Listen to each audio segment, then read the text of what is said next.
This is Earl Amin with the 2020 Foresight Podcast, where CEOs of companies share their insights. It is 6 questions in 9 minutes because top CEOs know how to listen and be concise. So let's get to it. Question number 1. In just a few sentences, tell us who you are and what you do. Thanks, Earl. Thanks for having me today. My name is Matt Frye. I'm the CEO and founder of a company called CardNow here in Dallas, Texas. Entrepreneur, fintech, payments, sort of been in lots of different roles across the payments landscape over the last 20 years or so, and just recently kicked off this new venture. All right. What's the best, question number 2, what's the best thing about being the CEO? Well, I think for me, it's being able to wear all the hats. So I like building things. I've always liked building things. I've always been in a product ops sort of role. And that always certainly gives you exposure to different parts of the organization. Wearing the big hat, so to speak, it's not just being able to build and deliver something, but, what are the economics around it? Can I raise money associated with it? There's certainly more responsibility, but still at the core, I'm able to influence different parts of the delivery process and create. So it's, if you're down in some of the cogs as opposed to, spinning the wheel, sometimes that gets, you lose sight of the full life cycle. And being in charge, I look at it as an opportunity just to do more, not necessarily just be the boss, so to speak. Understood. Question number 3. I hear from other CEOs that leading their team and being able to see what lies ahead can be a challenge. What are your thoughts? A challenge, absolutely. I think, nowadays, certainly there's lots of volatility in the markets, and, especially depending on what business you're in, you're going to face some markets swinging different ways. The winds kind of turn.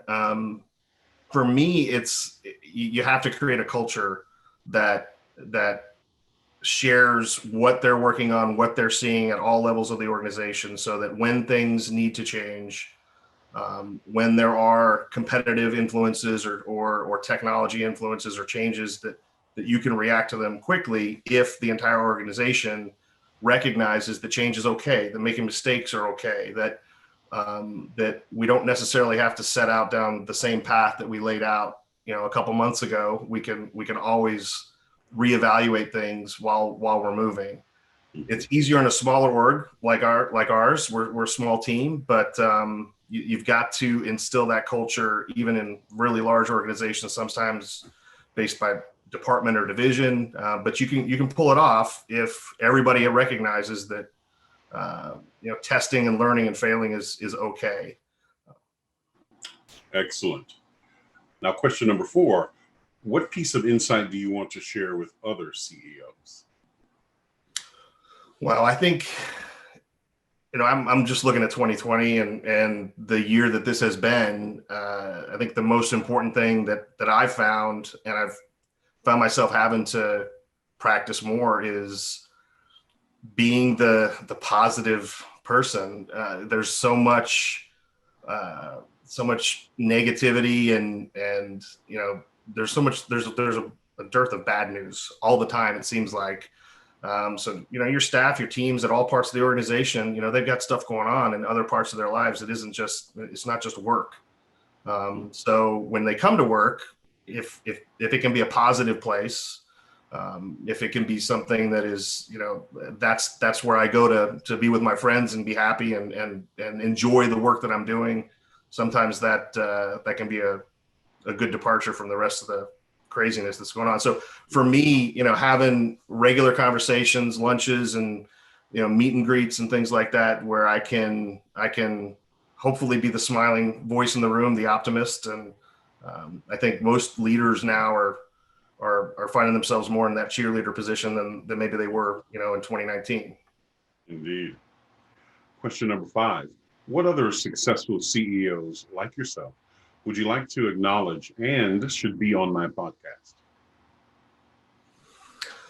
Well, there's one that I worked with for several years. So we had a company in Dallas that we started in '06, and we sold it to Black Hawk Network out in California in 2014. And I got to work with the CEO there. Her name is Talbot Roche, and she's a rock star.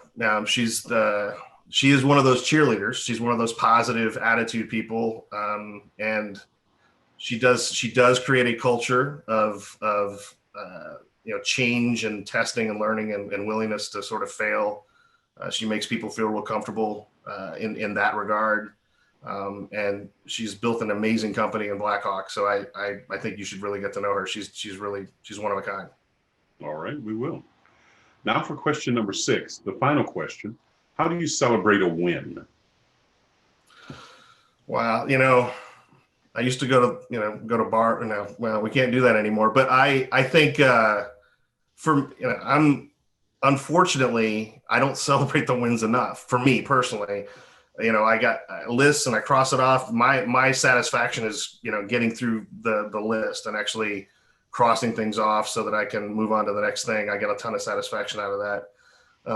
I tell you though, this year being home more, it's been fun to, walk out of this office and go downstairs and see my son and my wife, and I'm spending more time with them. And so all the little wins that we're experiencing in this little startup, I'm able to immediately share that with them, and that's definitely a difference than it's been in the past. So hopefully that'll continue. We'll see. Outstanding. Well, it's been a pleasure having you on. Tell us, how can people find you? The name of the company is CardNow, CardNow. Gift cards on demand is the model. So go to www.cardnow.com, or you can email me, matt.frye@cardnow.com. I'd love to hear from you. Outstanding. This is Earl Amin with the 2024 Side Podcast.